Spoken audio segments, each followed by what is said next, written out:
राम राम राम राम राम राम राम राम राम नारायण नारायण। मार्मिक बात, जिन कर्मों को करने से नाशवान पदार्थों की प्राप्ति होती है, वे ही कर्म निष्काम भाव पूर्वक एकमात्र परमात्म तत्व की प्राप्ति का उद्देश्य रखकर लोक हितार्थ करने से नित्य सिद्ध परमात्म तत्व की अनुभूति में हेतु बन सकते हैं। तीसरे अध्याय के 20वें श्लोक में कहा गया है कि कर्मों के द्वारा ही जनक आदि कर्मयोगियों को परमात्म प्राप्ति रूप सिद्धि मिली, और छठे अध्याय के 3 श्लोक में कहा गया है कि योग में आरूढ़ होने के लिए कर्म करना आवश्यक है। इन सब बातों से यह अर्थ निकलता है कि परमात्म तत्व की प्राप्ति कर्मों से होती है। पार्वती, मनु, शतरूपा आदि को भी तप रूप कर्म से भगवत प्राप्ति हुई। यह बात भी आती है कि जप, ध्यान, सत्संग, स्वाध्याय, श्रवण, मनन आदि साधनों से तत्व का साक्षात्कार हो जाता है। इसके विपरीत 11वें अध्याय के 53वें श्लोक में ऐसी बात भी आती है कि तप आदि कर्मों से भगवत प्राप्ति नहीं होती, परमात्मा किसी कर्म का फल नहीं है आदि। इन दोनों बातों में सामंजस्य कैसे हो? इसका समाधान है कि वास्तव में परमात्मा की प्राप्ति किसी कर्म से नहीं होती, वे किसी कर्म का फल नहीं हैं। परमात्मा प्रत्येक देश, काल, वस्तु, व्यक्ति, घटना, परिस्थिति आदि में सदा सर्वदा विद्यमान हैं।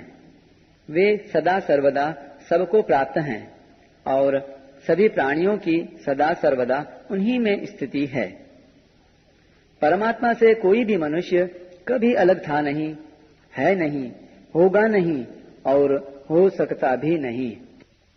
परंतु जड़ प्रकृति के कार्य शरीर, इंद्रियां, मन, बुद्धि, पदार्थ आदि से अहंता ममता पूर्वक अपना संबंध मानते रहने से मनुष्य परमात्मा से विमुख हो जाता है, और जो वास्तव में अपने हैं उन परमात्मा को अपना न मानकर जो अपने हैं ही नहीं उन नाशवान पदार्थों को अपना मानने लग जाता है।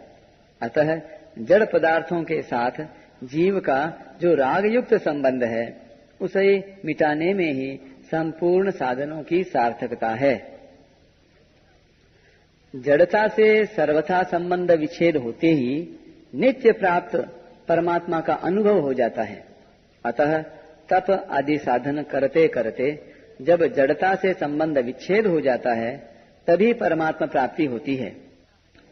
वही संबंध विच्छेद तब बहुत सुगमता से हो जाता है जब निष्काम भाव से केवल लोक हित के लिए कर्तव्य कर्म किए जाएं।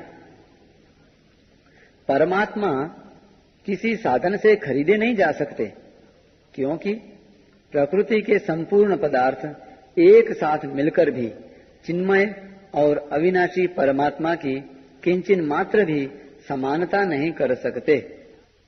दूसरी बात, मूल्य देकर जो वस्तु मिलती है वह उस मूल्य से कमजोर, कम मूल्य वाली ही होती है। यदि कर्मों से परमात्मा मिल जाएं, तो वे कर्मों से कमजोर ही सिद्ध होंगे।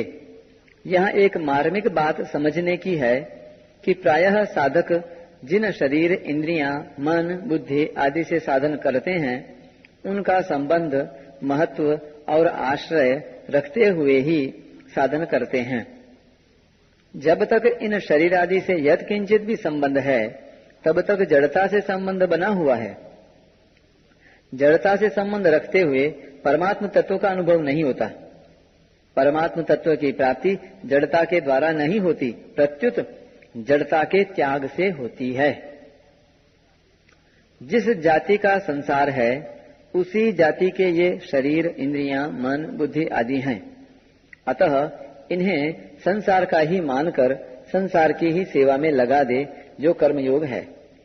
परंतु इन शरीर आदि से किंचन मात्र भी अपना संबंध न माने, इन्हें महत्व न दे, इनका आश्रय न रखे, क्योंकि असत से संबंध रखते हुए असत की सर्वथा निवृत्ति नहीं हो सकती।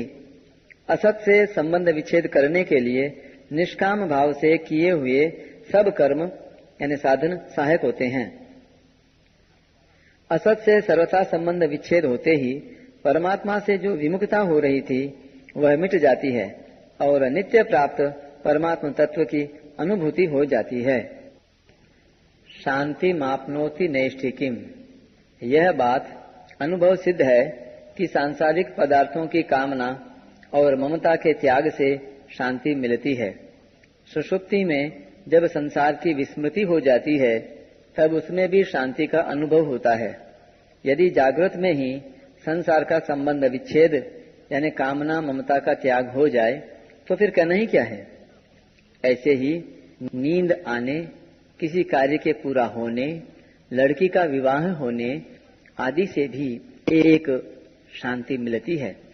तात्पर्य है कि सांसारिक कामना ममता और आसक्ति का त्याग करते ही शांति प्राप्त होती है।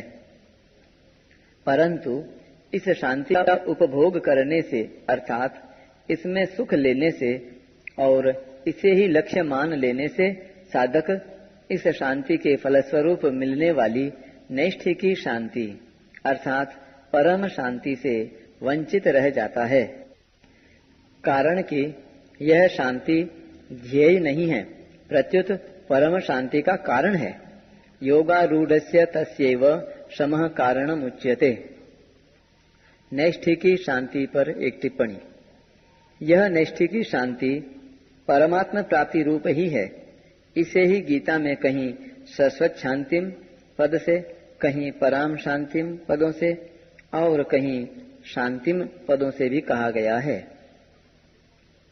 संसार के संबंध विच्छेद से होने वाली शांति सत्वगुण से संबंध रखने वाली सात्विकी शांति है।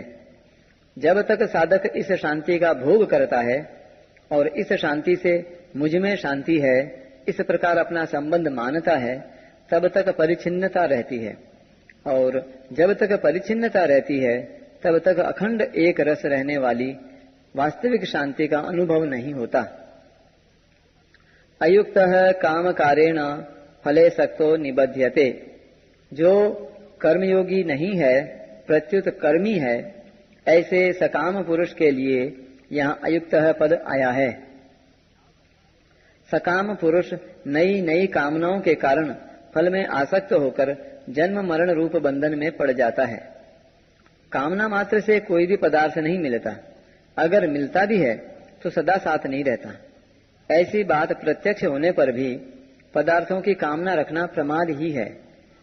तुलसीदास जी महाराज कहते हैं, अंतहु तो ही तजेंगे पामर, तू न तजय अबहीते। इसका अर्थ यह नहीं कि पदार्थों को स्वरूप से छोड़ दें। अगर स्वरूप से छोड़ने पर ही मुक्ति होती तो मरने वाले, शरीर छोड़ने वाले सभी मुक्त हो जाते। पदार्थ तो अपने आप ही स्वरूप से छूटते चले जा रहे हैं।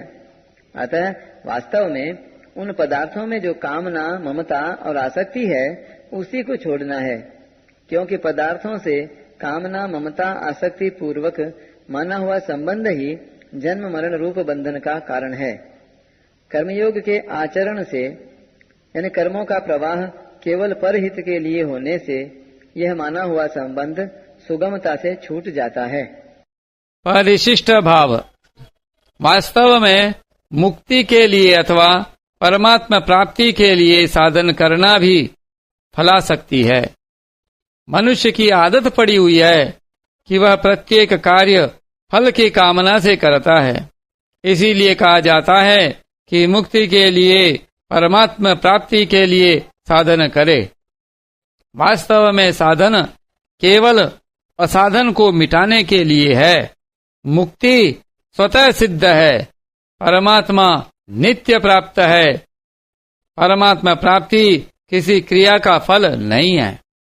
अतः कुछ करने से परमात्मा प्राप्ति होगी ऐसी इच्छा रखना भी फल इच्छा है। साधक को यह नहीं देखना चाहिए कि मैं यह साधन करूंगा तो इसका यह फल होगा। फल को देखना ही फलासक्ति है, जिससे वर्तमान में साधन ठीक नहीं होता। अतः फल को न देखकर अपने साधन को देखना चाहिए। साधन तत्पर होकर करना चाहिए, फिर सिद्धि अपने आप आएगी। अगर साधक फल की ओर देखता रहेगा तो सिद्धि नहीं होगी। हम निर्विकल्प निष्काम हो जाएंगे तो बड़ा सुख मिलेगा। इस प्रकार मूल में सुख लेने की जो इच्छा रहती है, यह भी फल इच्छा है, जो साधक को निर्विकल्प निष्काम नहीं होने देती।